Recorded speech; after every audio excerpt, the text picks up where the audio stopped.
In today's news, we see Honorable Sharie De Castro calling for the proposed private health insurance to be brought to a halt.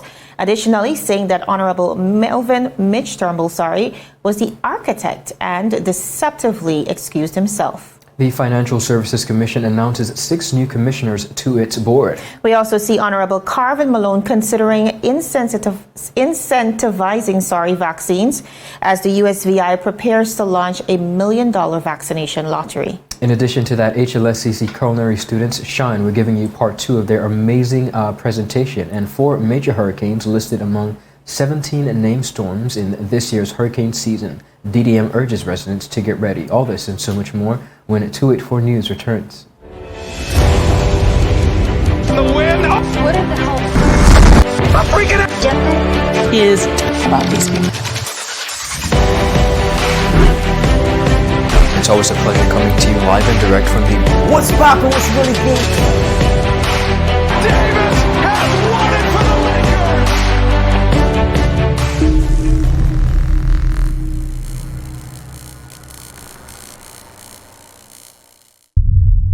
Is business slow? Cash flow down? Hosting an upcoming event?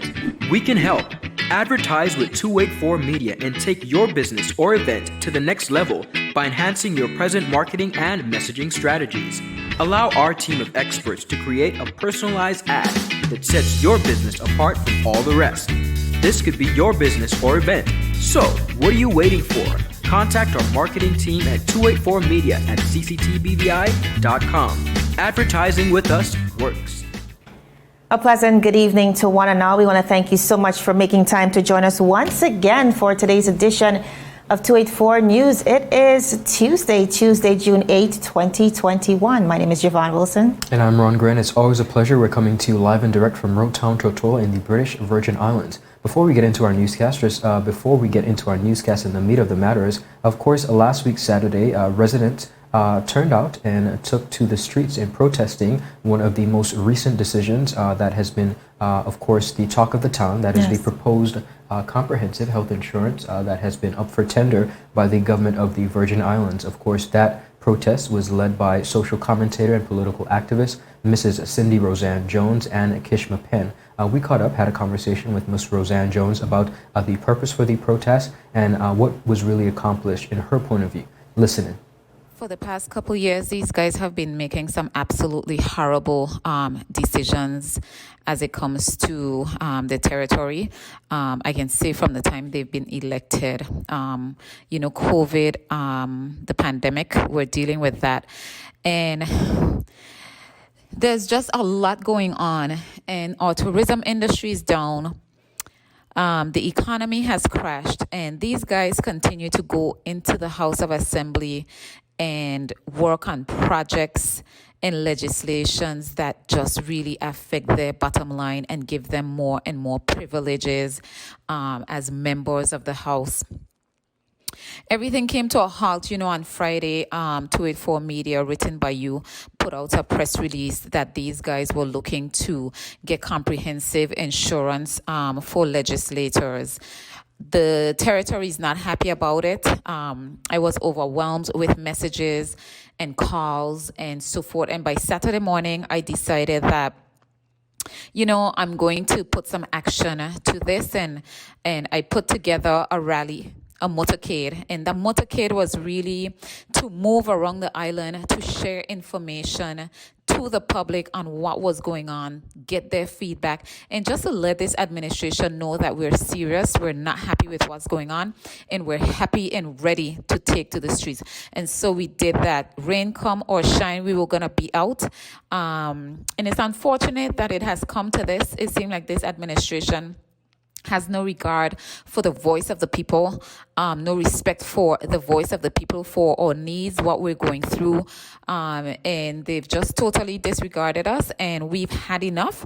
And so we took to the streets. I consider it to be a very successful venture. We had more than 1,000 people live tuned into us at any given time. In addition, if you view the video now, it's up to almost 18,000 views. I would call call that a success, and that was the reason why we did it in that format. We could have gone and stood up in front of a building and shared information and just, no, we wanted to make an impact, and we decided we were going to get a truck, we were going to go around the island, and we were going to share our views with the public. Now, because of the weather, we were unable to make it to districts 1, 2, and 3. And so this Saturday coming, we will make it down to those districts. We will congregate again at the Noah Lloyd Action Movement Park. We will get ourselves set up there, and we will move and head to the west and enter districts 1, 2, and 3. And we will come back up to the Queen Elizabeth Park there, and we will continue the conversation. Whoever wants to come down and have a conversation with us, we'll have a petition going for people's signature.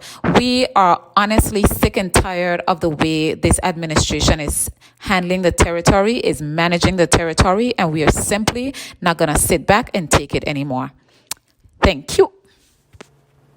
Viewers, that was the voice of political activist and social commentator Mrs. Cindy Roseanne Jones. Now, the ladies, both Miss Roseanne Jones and Miss Penn, are planning another protest. This is their second protest, which will be held this Saturday, June 12th. Of course, members of the community are encouraged to, who wish to participate, they encourage you to come out and support. Jovan, protests are no stranger to the BVI. This has been dated back quite a long time. The most recent we saw a couple of years ago with the beneficial ownerships, where leaders took to the streets with residents. It is the right of residents to protest when they see on matters that they don't think particularly are in the best interest. So we just continue to encourage persons to do that in a safe and respectable manner. Absolutely. It is indeed a right, but I know persons are duly questioning, when did we really arrive here? When did this become something that is common to the BVI? And I think it's a true reflection of where we are as a territory, and really a reminder that we need to do better. Now, as we move on to the very tune of this proposal, Honorable Sharie De Castro has strongly condemned the Royal Opposition's stance on the highly sensational proposal for supplemental health insurance for current and former legislators, adding that they are being disingenuous since opposition member and representative for the 2nd District, Honorable Melvin Mitch Turnbull, introduced as well as co-signed the project for the most part. Now, within a detailed letter to the press, the at-large member stated that the Honorable Melvin Mitch Turnbull was appointed the lead on the proposal. She said, and I quote, "Additionally, all preliminary meetings with local insurance providers were conducted by the member for the 2nd District, who then reported to the committee, following which presentations were made to the committee by the local insurance providers. Subsequently, the Ministry of Finance advised that a formal procurement process should be engaged. Consequently, all negotiations regarding the request for proposal for supplemental health coverage was handled by the member for the 2nd District in conjunction with the Ministry of Finance." Now, viewers, Honorable De Castro further added that the member for the 2nd District actively participated in and agreed to the confines of the proposal prior to it reaching to the public domain. She expressed disappointment in his duplicity, adding that, and I quote, "he deceptively excused himself from the fundamental role in which he played in bringing this to fruition." She continued, and I quote, "What is extremely disappointing and what took me by surprise is the blatant disregard for the facts by the member for the 2nd District when he, seemingly motivated by the public's response, attempted to distort the facts in order to deceptively excuse himself from a collective decision of which he was the architect." She continued, "It should be noted that in all actuality, at no point did the member express reservations regarding the publication of the tender document. In fact, the said member met with the Ministry of Finance to make additional recommendations to the tender document after the document was made public. Most importantly, the member was copied on and in some instances addressed directly in electronic correspondences at every stage during the process. As such, for the member to assert that the document was finalized without his involvement and subsequently made public is grossly and maliciously mendacious." She said, and I continued, within her release, she said that the leader of the opposition as well is being disingenuous. She said, and I quote, It is my belief that the leader of the opposition also saw this as an opportunity to pose as a bystander in the process. However, the leader of the opposition in this instance is being disingenuous, as he too was copied on the correspondence regarding the RFP and could have indicated his opposition at any point during the process. This attempt to alter the facts can only be seen as a deliberate move by the members of the opposition to deny their agreeable involvement in this process and hereby deceive the public into believing that they had unheard concerns on the subject, all in an effort to score cheap political points. That was Honorable Sharie De Castro. Now, added within her statement was the fact that she says there will be evidence to now support what she is saying, which will serve as a testament of truth in this matter. Now, viewers, Honorable Sharie De Castro is also calling for the proposal to be brought to a standstill until further comprehensive consideration can be given, not just by the public, but also by the House of Assembly. She said, and I quote once again, "I do believe that the voice of the people should be heard, and I encourage the active participation of the Virgin Islands people in this process. In this light, I would agree that the process should be halted so that due consideration could be given to the concerns of the people. As a member of the Privileges Committee, I understand the frustration of the public regarding the proposed private health insurance for House of Assembly members. However, it should be noted that prior to the COVID-19 pandemic, there were a number of policy matters that were already in the works, and this was one of them. I do agree that given the current climate, this matter may have been better addressed with a sensitization campaign to give the public greater awareness of the intentions behind the initiative."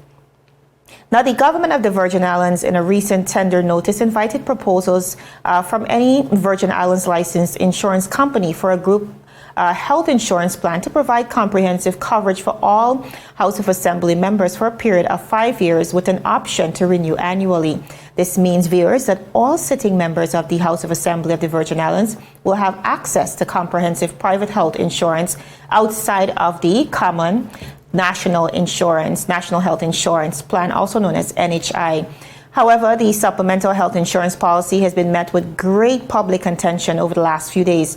It also instigated the motorcade that we mentioned earlier. Of course, that was organized by political pundit Miss Cindy Roseanne Jones, who was also supported by Kishma Penn and Calvin Erskine.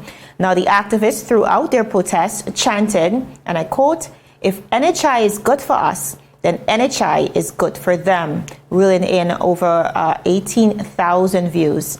Now, the trio is now scheduled, like Ron mentioned earlier, to host part 2 of the protest. They're going to be touching on districts 1, 2, and 3. But Ron, as we do know that members of the BVI have always called for comprehensive review of NHI within its limited coverage here to provide medical assistance here in the BVI. We've seen successive governments go in, government in, government out, pledge to to revamp the system, but we have not necessarily seen any reform within that system.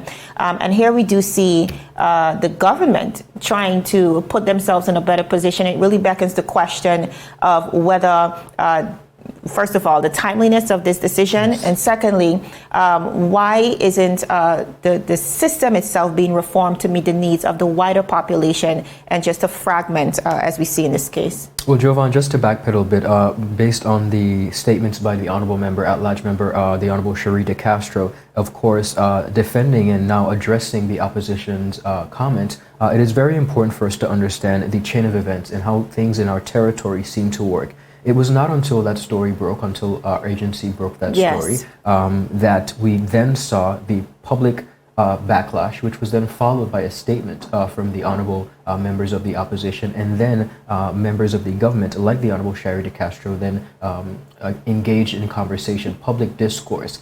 It is only when we get public backlash that it seems that our government officials are finding time to engage persons. There are a number of public forums where they go to the public and ask for their opinions. This is the second one, which they did not meet community input. The first was, of course, the review of the retirement salaries. That was another story that we broke and, of course, caused them much concern. But we have to get to the point where we stop trying to literally, it comes across to the general public as though we're trying to ease these measures in without bringing it to the public's knowledge. And it is unfair, it's disrespectful, and it's unwarranted that after stories are broke, when the media breaks a story, that's when legislators find the time to engage in conversation on matters that have been ongoing for who knows how long. Absolutely. That should not be the case. And I think both the government and the opposition in this case, having been privy to this and what they were planning to do, should have already come to the general public and also the opposition. I have to agree with the honorable member, at-large member. You were there, you were part of the committee, and now you're just now seeing it fit to defend to bring yourselves it to the forefront. when you were sitting at the tables and having the discussions for a very long time. Well, one of the sentiments echoed throughout our community is the fact that we live in a very reactionary territory where like you said, it requires a clickbait in order for persons who are in authority, who are making these decisions, to consult with the public. So when you look at situations like these, the persons I feel most for on are the members of the community whose emotions are being tugged on, because we live in such a closely knitted community that we get caught in the warfare and the political football that these issues seemingly become. And so it's just really unfortunate. And I think it's about time we mature as it relates to politics, but also in our decisions in leading this territory. Could not agree with you more. Continuing on the local scene, the British Virgin Islands Financial Services Commission announces the 6 new commissioners to its board. The new members of the Board of Commissioners were appointed by Cabinet effective December 4th, 2020, as required by Section 5, Number 2 of the Financial Services Commission Act 2001. Now, viewers, the newly appointed commissioners and their appointment terms are Mrs. Carrot Fraser, Deputy Chair from 2020 to 2023, Ms. Joanna Boyd, 2020 to 2022, Mr. Paul Cardy, that's 2020 to 2023, Mr. Melvin Stout, that's for a term of 3 years, 2020 to 2023, Mr. Ramarin Monroe, external commissioner, that's for another period of 3 years, and Mr. William Gilmore, another external commissioner for a period of 3 years. Of course, Mr. Robin Gall will continue to serve as the board's chairman, and the commissioner's new managing director, CEO, Mr. Kenneth Baker, will serve as a board member. Now, speaking on the appointments of the new commissioners, returning chairman Gall commented, and I said, and I quote, "I am personally delighted to welcome our new board members. Their blended experience adds diverse expertise and insight to the Commission's work, and I look forward to serving with them in the coming year. I also would like to express my sincere gratitude and appreciation to the members of the Commission's board who have recently retired and recognize their valuable contributions during their years in office." Now, the newly appointed commissioners replace previous commissioners Jonathan Fletcher, Eon Smith, Carleen A. Rumney, Carl Harley, Denise Rovan, and Andrew Biggerton, whose appointment to the board expired. Now, the commission is an, of course, statutory agency responsible for regulating and supervising financial services conducted in and from within the territory of the Virgin Islands. Viewers, still ahead, we have 4 major hurricanes are on the horizon among the 17 named storms for the hurricane season. DDM is now urging residents to get ready, and we take a second look at the part 2 of the HLSCC Culinary students as they continue to shine and do tremendous work. All this and so much more after a word from our sponsors. Viewers, you're watching 284 News. Brilliant Hands and Minds tutoring services, one-on-one tutorials in math and English, intense homework assistance, academic enrichment, school projects, effective communication and public speaking development, sign language for adults and children on Saturdays only. Registered with the Virgin Islands High School Certificate Program, Brilliant Hands and Minds can help you too. Offering intense curriculum-based training to help you or your loved ones get their high school diploma. It's time to make your family's education a #1 priority. Hurry, space is limited. Brilliant Hands and Minds Learning Center. We are the trained education professionals.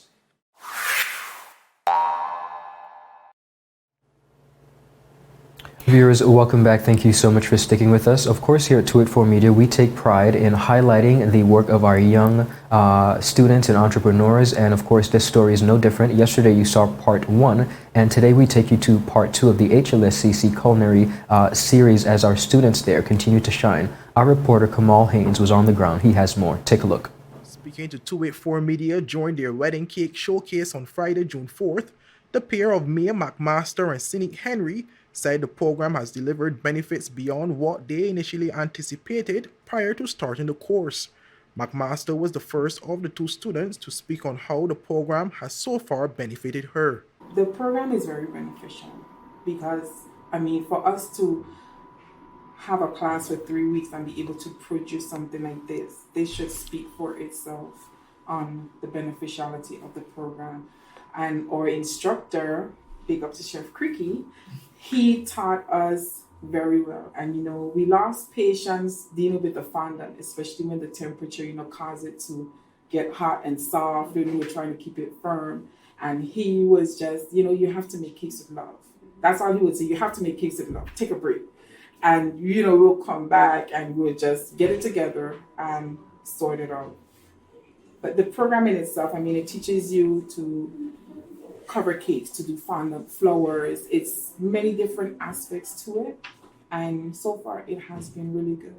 McMaster also detailed the composition of her finished cake, which she said was done under a classic Hollywood theme. I did a classic theme for my cake. I went, back to old Hollywood sort of look for my wedding cake. The colors I chose are black, red, and white. And each color has a specific meaning. Black for me represents elegance. My red roses, they represent the real classic love, which is romance, desire, and passion. And the white represents the purity and the goodness of just love. Love is just pure and good and everything you want it to be. Now, my peacock feathers, they highlight my cake because they stand for the brilliant beauty of love. And peacocks are proud to display their feathers. And I am proud to display my work that I have done.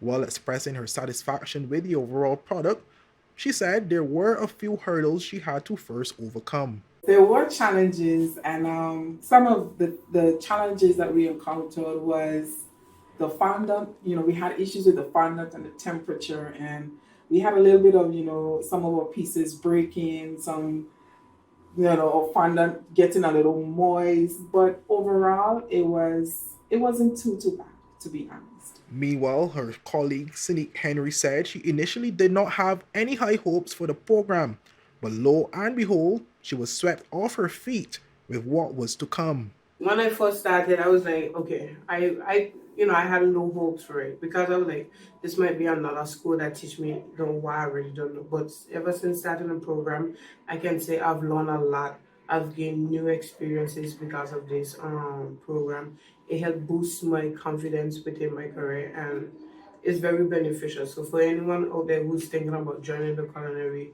so they say, come and join it. You will learn a lot.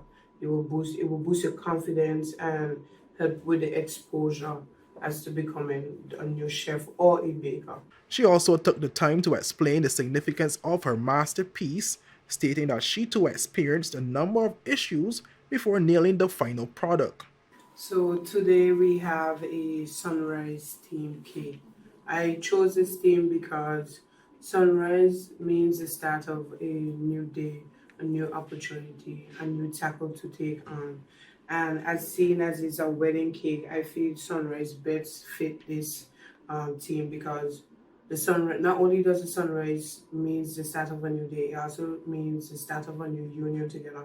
Because here on your wedding day, you started a new union together in life. So I feel like the sunrise best fit that description. Well, unlike her, I had way more challenges. Not only did I started my cake behind everyone else, I started late. My fondant, as she said, the fondant is just a headache. There was many times that I had to patch up my late fondant here and there because they keep breaking and what's not because of the heat and the temperature control. But overall, I did good with the help of my teacher. Of course, I cannot forget him. He helped me a lot. So with the help of him coming and helping me, we produced this masterpiece. Culinary and Love here at the HLSCC Community College. The program is being taught by chef instructor in the Culinary and Hospitality Department, Clink Cake Boss Creaky, and is overseen by the director, Mrs. Keisha Davies Barnes. Kamal Haynes reporting for 284 News. Viewers, that was the amazing work, as you can see, from the culinary students at the HLSCC Community College. I just want to say kudos. They make you want to have a birthday, a wedding, something. Cake. Looks really delicious and very, certainly not like an amateur's work. And it's really cake's a standard, yeah. Yes, really testament to the work that Mr. Clint Cricky and, of course, by extension, our very own Mrs. Keisha Davis Barnes, the work that she has been doing up there at the Culinary Center. So kudos to all of you guys. Great work. Now, as we move on, the Department of Disaster Management, DDM, is now encouraging residents to do their part to be ready for hurricanes and other hazards this stormy season. Now, experts are warning of another very active Atlantic hurricane season with 17 named storms, including 8 hurricanes expected in the Atlantic Basin during the 2021 Atlantic hurricane season. Now, according to the latest extended forecast from the Tropical Meteorology Project at Colorado State University, of those 8 expected hurricanes, forecasters anticipate that 4 will attain the strength of a Category 3 or higher to develop into major hurricanes. Forecasters further anticipate that there is a 58% percentage of a major hurricane tracking into the Caribbean Sea. Now, the Department of Disaster Management Acting Director, Mr. Jason Pence, said that the forecast report reinforces the need for households and businesses to make seasonal preparations. He said, and I quote, "The forecast is a tool that reminds us that the territory is vulnerable to storms and hurricanes, particularly during the June 1st to November 30th Atlantic hurricane season. So we all need to monitor these conditions very closely," he said, adding that DDM issues daily weather reports via its website and social media channels. Now, the DDM acting director went on to say that a few simple steps can help persons stay safe and be ready for the possible storms. He said, and I quote, "Decide together as a household what your plan is in the event of an emergency. Assemble an emergency kit and take steps to protect the home. This will ensure that the family and the structure itself are much safer," he said. Residents can now view tools to help them get prepared, like a hurricane tracking map, an emergency kit checklist, and of course a family emergency plan template. You can go to www.bviddm.com for all that relevant information. Ron, even prior to the start of the hurricane season, we have been reiterating here at 284 Media the need for preparedness. We also see agencies like the BVI Red Cross reiterating the need to be cautious and be ready because, based on the trajectory we've seen over the years, things are becoming more and more unpredictable, and it's really hard to determine what the storm is going to be like. Our best bet is on preparation. Well, Jovan, in addition to the Red Cross, of course, I sat down with His Excellency Governor Ranking, and he also reiterated the benefit to being prepared this hurricane season. He and the DDM team are presently looking at the shelters and making sure what shelters are available. So I think that is quite pleasing to our ears to know that they're looking into that aspect. But as residents, we too need to find measures within ourselves to protect our home, our businesses, livestock, our vehicles, and all that matter, because we are no stranger to the events of hurricanes, and we want to be as ready as possible. Another thing to examine is your insurance policies as well as it relates to your home. Maybe you need expanded coverage. So this is a good time to examine all of those elements, but essentially just be prepared in the event that anything tragic happens. But regardless, not a scare tactic at all. Just trying to get us all prepared as we head deeper into this Atlantic hurricane season. I think, viewers, for now, that is all the time we have. But as usual, it's a pleasure to always bring you a new slate of news, whether that's local, regional, or international. There's lots more that we wanted to get to today, but couldn't. But you can definitely check out the rest of that on our website. That is 284media.com, where we carry quite a number of stories on every level. So be sure to binge read this evening if you'd like. We're also on Facebook at 284 Media. And 284BVI on Instagram, as well as Twitter. My name is Javon Wilson. And I'm Ron Grant. It is always a pleasure coming to you live and direct each day, giving you the daily happenings. Do have a good rest of the day, a happy Tuesday, and have a beautiful evening. Bye-bye. Bye.